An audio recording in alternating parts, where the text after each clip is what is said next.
Welcome to Corellica's Dungeon Theater. Do you like a tale as old as time? How about a story of a cursed princess who defeats the evil queen? Or a castle full of cursed objects who used to be people having fun? And finally, what about all the little ones who desire to go to Never Never Land and never grow up? You can get that and more in my Disney catalog. Corellica? Yes? We're talking about Sailor Moon SuperS, not whatever this Disney thing is. Seriously? Give me a minute.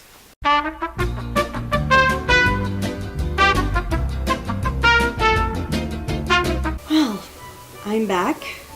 Unwillingly. Do you want to see a story about queens that rival the Great RuPaul? How about a demented circus so insane it makes Captain Spaulding seem inspirational? Or a final battle that is so boring it makes me pine for the next series so I can finally see the stars? You can get that and more in the wide and disappointingly simple world of Sailor Moon SuperS. Thanks and enjoy.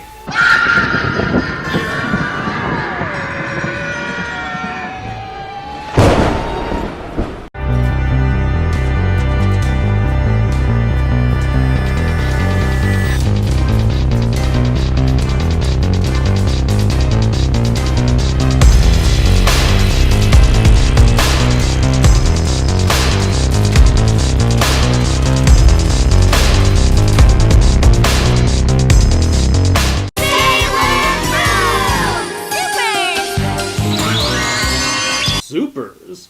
I always thought it was SuperS. You learn something new every day.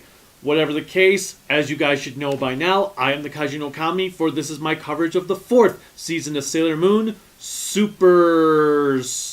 With the defeat of the Deathbusters, Sailor Saturn was reverted back to a baby, went to live with her father, and everything ended happily ever after. Well, not quite, as the story of Sailor Moon continues. SuperS is based on the 4th arc of the manga that was simply titled Dreams. In this story, a mysterious unicorn named Pegasus is being hunted down by the villains, the Dead Moon Circus, so he hides inside of Chibiusa's dreams to keep away from them. That's all there really is to it. There was another manga arc, so the anime had another season to its name. Is SuperS a dream come true or a total nightmare? Let's dive in to find out. The heroes. By now, you should know who all the players are in this franchise like the back of your hand. Hey, what's that? So much so that this season doesn't really do too much to develop most of them any further than what has already been in the past. The other Guardians only appear in a quick special which I will cover later on in the review. Even our 4 main Guardians have little to no development this season. Hell, sometimes they don't even show up for an episode. Good grief! Now it's a whole crowd of bumpkins! Crowd? What do you mean? What the? Who? Guys? We barely even see them transform. They do get an upgrade this season, but even then, we don't see their new transformation sequence until each character gets an episode that shows off their new powers. Or characters, given that both Minako and Makoto share an episode together, whereas Rei and Ami were given individual stories. Aqua Rhapsody! Flame! Sniper! Oak! Evolution! Love and Beauty Shock! Nothing truly new is done with Mamoru, who ends up becoming more of a verbal punching bag as Tuxedo Mask over being a superhero. Good God, where did you find that tacky Playboy getup? Silence. I'm your worst nightmare. I am the rose of justice that slashes evil. You're a fashion nightmare, that's for sure. Don't get me wrong, it is quite hilarious, yet kinda sad that Toei clearly ran out of ideas for him. What gives you the right to crush these girls' beautiful aspirations? I, Tuxedo Mask, will never forgive you. Your name's Torpedo Ass? I said Tuxedo Mask. He's now just there because he's a staple character. A lovely young lady. What the?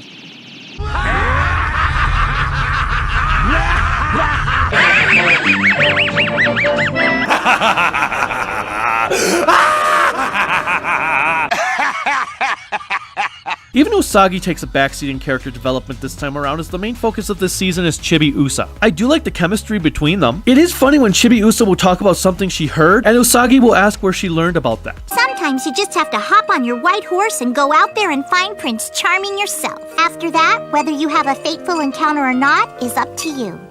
Hey, you've been peeking at Mom's women's magazines again, haven't you? However, them always being together is not always a positive, as both get new brooches that leads into new costumes with a transformation sequence, but because the duo are animated transforming together, it means you will rarely ever see them fight separately.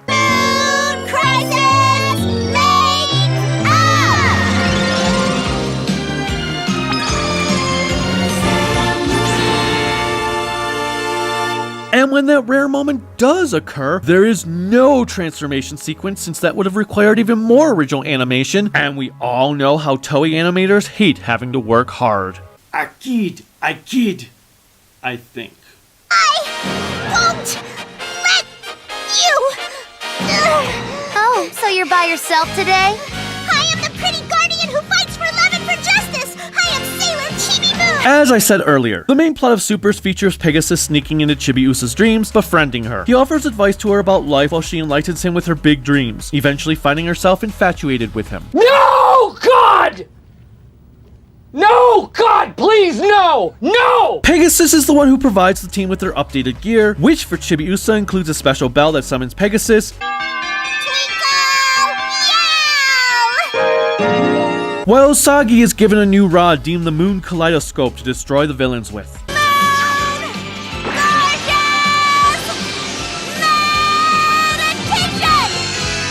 It's easily my least favorite weapon in Sailor Moon's arsenal. It does have a kick-ass sound effect when monsters are destroyed, though.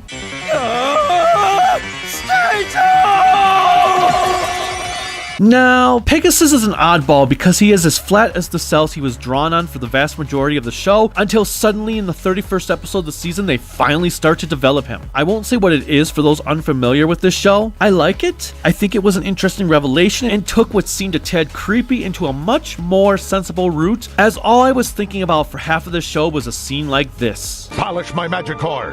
Okay. No! Nevertheless, I do wish the revelation had been done sooner rather than later. In fact, that might be one of the biggest issues regarding SuperS as a whole. It waits until the very last minute before actually developing its story, making the first 2/3 feel like a complete waste of time, while giving you an overload of information in its last third.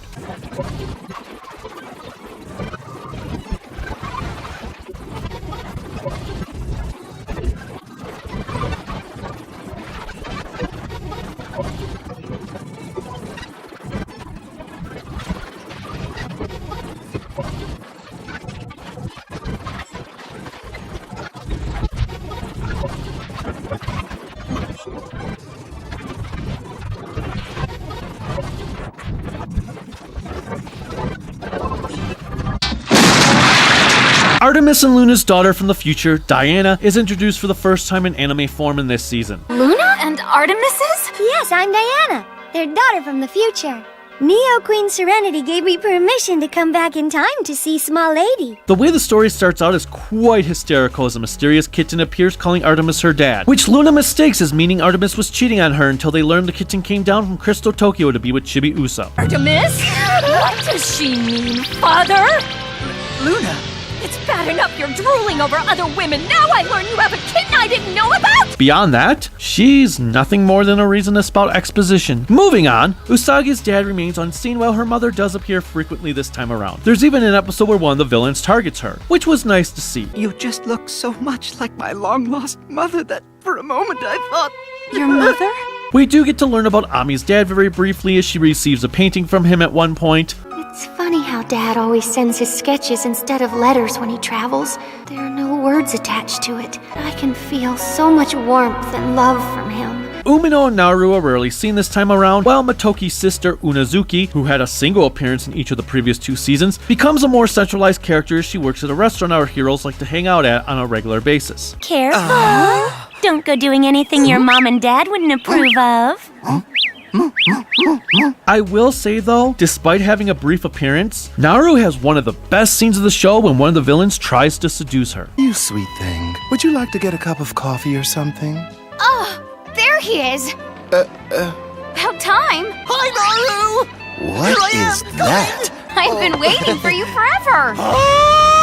Did that girl just choose a pint-sized, freakish-looking, Google-eyed midget over me? It's madness! Did that really just happen? Lastly, given that this season focuses on Chibiusa, we do get to see more of Momo, who was introduced back in Sailor Moon R and another classmate with green hair named Kyusuke. Or is there someone else? Don't tell me there's someone else. Sneaky girl.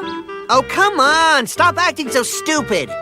This is why I hate girls. The villains. As I mentioned at the beginning of the review, the villains of the series is a circus troupe known as the Dead Moon Circus.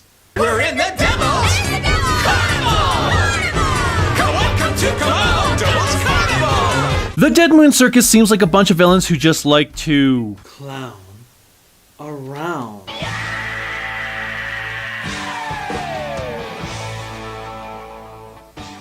But holy shit, they have one tragic ass backstory I cannot go into due to it being revealed in the final episode of the season. Let's just say it puts this group on the same level as the Black Moon Clan, if not excelling past them. Unfortunately, despite their shocking revelation, they are nothing too special as far as their execution goes out for the series as a whole. The monsters of the week, known as the Lemurus, are the laziest yet. Toei was clearly running out of ideas by this point, and it shows.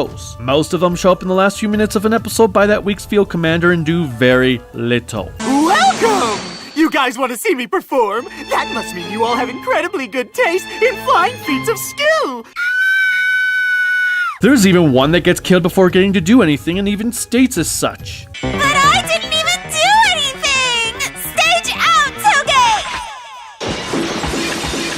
Not that that wasn't absolutely hilarious, because it was. It's just that it sums up these monsters in a nutshell. Even Usagi and Chibiusa grow tired of them after a while. Oh, great, it's another weirdo. Can't somebody else deal with it this time? Hey, I can hear you two! The best thing about the Lemuruses are their ridiculously long names. Come forth! Paku Paku Dude, the Dream-Eating Carp! And their banter towards either the Sailor Guardians or the one who summoned them. I actually owe you for what you did to my older brother-in-law, Goma Mario. Remember him? To be completely honest, the two of us never really got along, so when I heard that he went stage out, it was like a weight had been lifted from my shoulders. I was so relieved, you know what I'm saying? Again, it's funny, but it's their only trait. Come!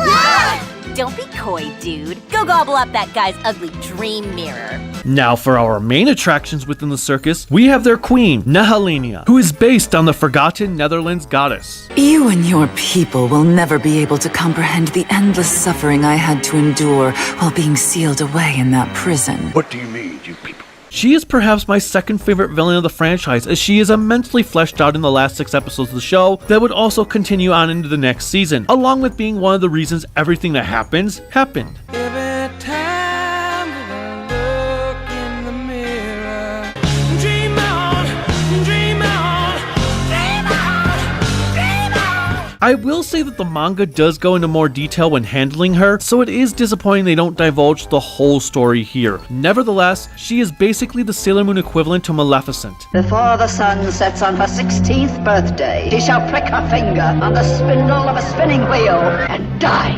Nehelenia was trapped within a mirror universe by Queen Serenity. Thus, she has an old decrepit crone named Zirconia running the circus for her. You must find the one we seek without delay. Bring me what I desire. Zirconia is an interesting commander as she puts on a great act in how powerful she truly is. There are 2 main groups of field generals Zirconia utilizes this season. The first is a trio of boys known as the Amazon Trio, while the other is a group of girls deemed the Amazoness Quartet. The trio fears Zirconia to death, while the Quartet defies her at every turn. We're hard workers, not lazy like you, Granny. Appearing out of smoke is so over. Impudence! You will learn to respect me and follow my orders. That's what you girls need to do. You will learn to respect me and follow my orders. That's what you girls need to do. Respect my authority! There is one moment when one of the girls attacks Zirconia, is defeated, only then to reveal to the audience that they could have defeated her if all 4 of them had attacked at once. They're strong. If all 4 had attacked at once, I would have been in real trouble. It is pretty intriguing to hear a big bad state they aren't powerful enough to handle their own minions. I also love the commentary she will occasionally make towards her minions when they fail. Wait, I'm not done talking, you little monsters! Get back here this instant! Paula, you're in! Oh, for heaven's sake. At this rate, how are we ever going to conquer the world? Lastly, I do need to mention that her English voice may sound familiar to some of you, especially Power Ranger fans, as you can probably guess who voices her by this line alone. That's enough!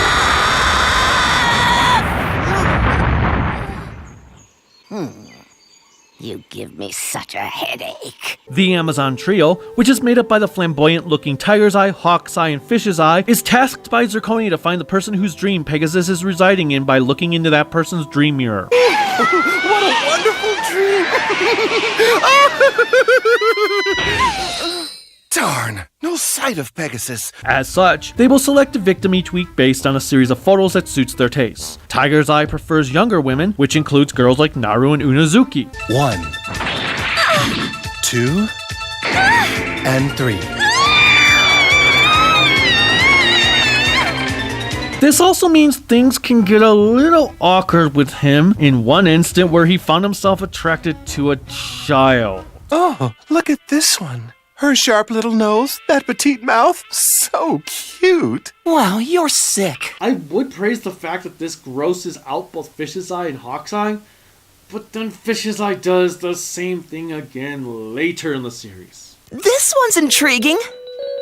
Wait, Fish's Eye, this is wrong. Yeah, I mean, that's a little boy. You know, I just love the game of soccer. Watching all those beautiful young men running the bases and scoring touchdowns, it's just so magical, don't you think? So anyway... Lady, don't you have any friends your own age? Huh? Hawk's Eye has a taste for older women, which is what leads him to Usagi's mom. The thing about older women, 1, they're grateful, and 2, you can play on their maternal instincts. As for Fish's Eye, he prefers men. Therefore, he will often dress himself up as a woman to get their attention. I just can't help wondering who or what you are. Really? Oh, now you of all people should know what I am. Then you really are a real fairy?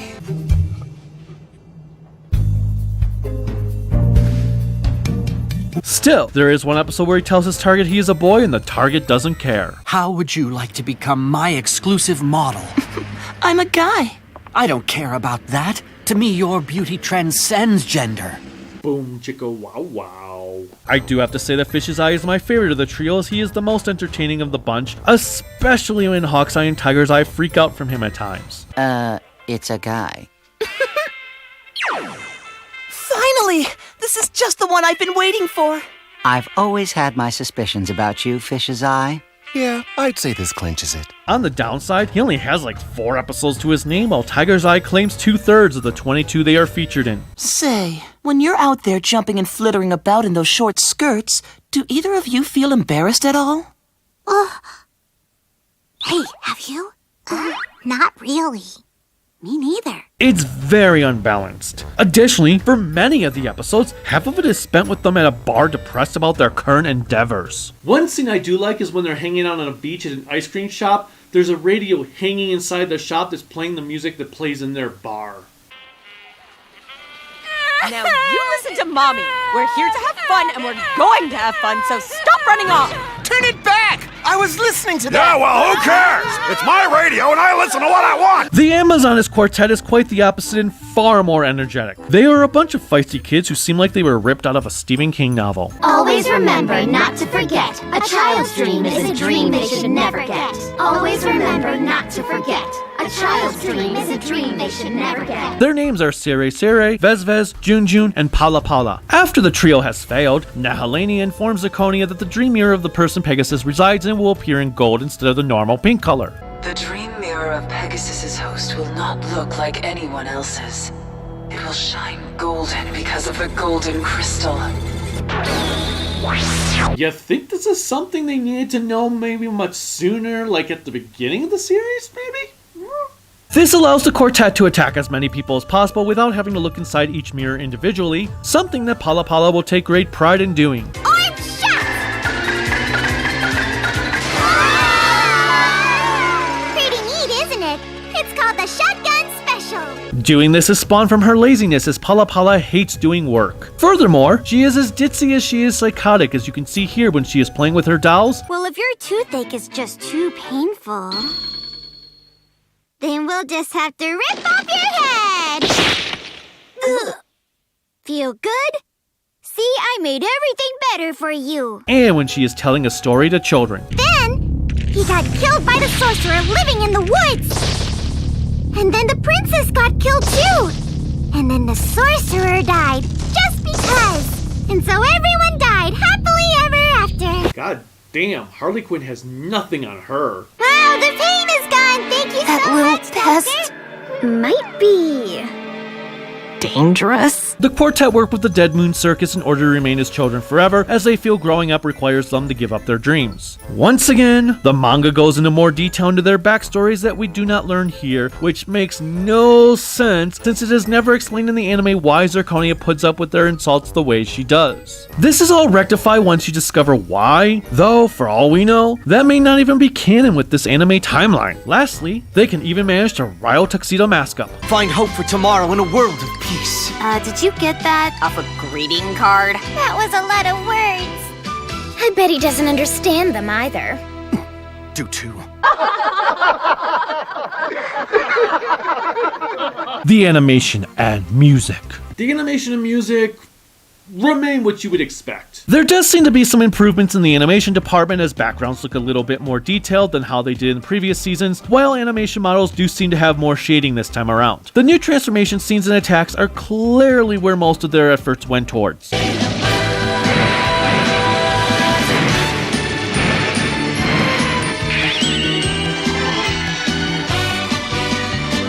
I also have to say I love the way they do Zirconia's cloak, as the shadows actually match Nehelenia's face, allowing for a great scene like this to happen. I despise waiting. Hurry. You must hurry. Of course, just because there are some notable improvements does not mean the animation is free from errors or rush jobs. Sometimes hands still look deformed, and movements in the background can look awkward. Natalie! Thankfully, the animation is still lively as comedy scenes look silly, while scenes meant to be serious come off as such. Takanori Arasawa continued to work on the show's score, and while most of the tracks from his previous installments are carried over, there are a few new ones to be had, specifically the theme for the Dead Moon Circus. No one even noticed! Will you look at that? No one even noticed! By the way, did I mention that no one even noticed? These humans are dogs. Oddly enough, there is one track that seems to have been ripped off of the 1990s Sentai series 5-Man. I'm not sure if that was intentional, or if Toei just had Arasawa reuse Yoshida's piece from that. Either way, it seems odd to have another show's music played here. So I assure you, Pegasus will be in our hands very soon. Use those 4 girls wisely, but be careful to never let your guard down. Yes, Your Majesty.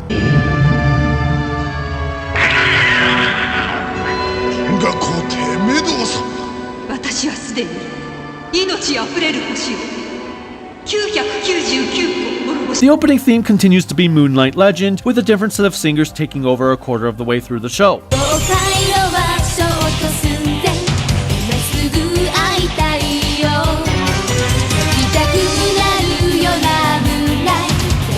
There are 2 ending themes, the first being a very slow and boring song performed by Mawako Fujitani, titled Watashi Tachi ni Naritakute.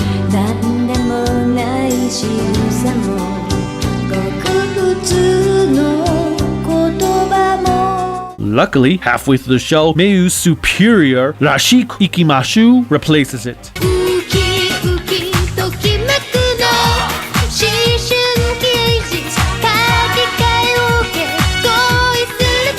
This song is so much better with its upbeat, enthusiastic techno sounds. The episodes. Sailor Moon SuperS is a very frustrating show that has so much good bogged down by excessive filler.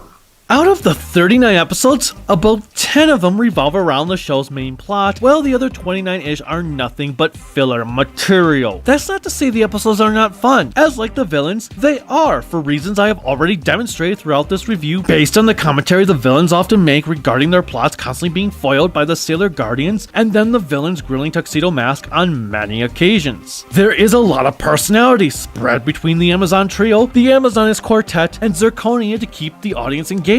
It's just that the stories themselves are very repetitive. There is very little variation in the way plots are executed to the point where the plot feels tacked on or plays second fiddle to the comedy happening on screen. It makes the show feel directionless and messy. Plus, like I said earlier, having all of the plot relegated to the last several episodes makes the vast majority of it feel pointless. We do get a lot of great episodes, such as the one where Fish's Eye takes advantage of a guy looking to meet fairies, one where Fish's Eye falls for Mamoru, and Pala Pala opening up a dentist office while infecting children with cavities, with my favorite of them being the final 6 episodes. However, since I can't talk about those episodes for obvious reasons, I'm going to talk about the one where Minako decides to go out with both Hawk's Eye and Tiger's Eye. Storm of Love, Minako's grand two-timing plan. Sorry I'm late! I forgot! That's right. I told Torajima that I'd go on a date with him today, too. You're an idiot. Not only is it hilarious watching Minako try to hide that she is going out with 2 people at one time, but it is even funnier when you learn that both generals are playing a game to see who Minako cares for more, not realizing how shallow the girl really is. I'll bet you anything that my technique beats yours in winning that girl's heart. Says the guy who's been beaten by the Sailor Guardians how many times now? And how have you done in that department? She tries her best to keep up with the duo at the same time, bringing in just a top-notch fun-as-hell episode, even if it is filler. You can make this work, you know you can! You're kidding me. I think she's finally sold her soul to the devil. Welcome to Commando's Carnival! Venus! Why can't you all show up at the same time? You jerks! What you two did is unforgivable! Oh yeah? What's it to you? On the other hand, my least favorite episode is titled Pegasus' Secret, the boy who protects the dream world. The main problem I have with this episode is the tonal clash. It kicks off with Pala Pala's hysterical fairy tale theater I referenced earlier, leading her into a confrontation with Usagi and Chibiusa, where she uses an attack to create a Freaky Friday-like scenario. Opposite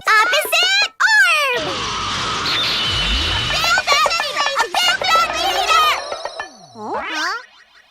Oh, dear Lord. This may sound like a hilarious situation, and while it is, this is where the problem lies. Instead of doing anything funny with it beyond a single scene with Mamoru, everything is played in a serious manner, as it is used as a means to get Pegasus to finally divulge his life story. I just don't understand why, given the episode before this featured Chibiusa and Pegasus getting into an argument, with Pegasus leaving for a while as he doesn't feel Chibiusa trusted him. Obviously it ends with him returning to her, so why couldn't they have done his reveal in that story and leave this one to be one silly antic after another? It just doesn't work. Was it a dream? Stop it, Ray! You're choking me to death! Cut it out! I'm back to normal again. But hey, at least the Lemurus is fun. I bet you kids would like some candy! Everyone loves candy! The movie and specials. SuperS is a bit odd compared to the previous seasons because not only did it have a theatrical movie, there was a short before that movie, and then there was also an hour-long special that featured 3 short stories during its run. The special includes a recap of Luna telling Chibiusa everything that has happened in the franchise up to that point, one revolving around Uranus and Neptune, which is their only appearance in the show itself, and one about a vampire attacking Chibiusa's classmates. It was harmless fun, with the Uranus-Neptune segment being the best part. I'm so fortunate to have a cute girl like you looking after me.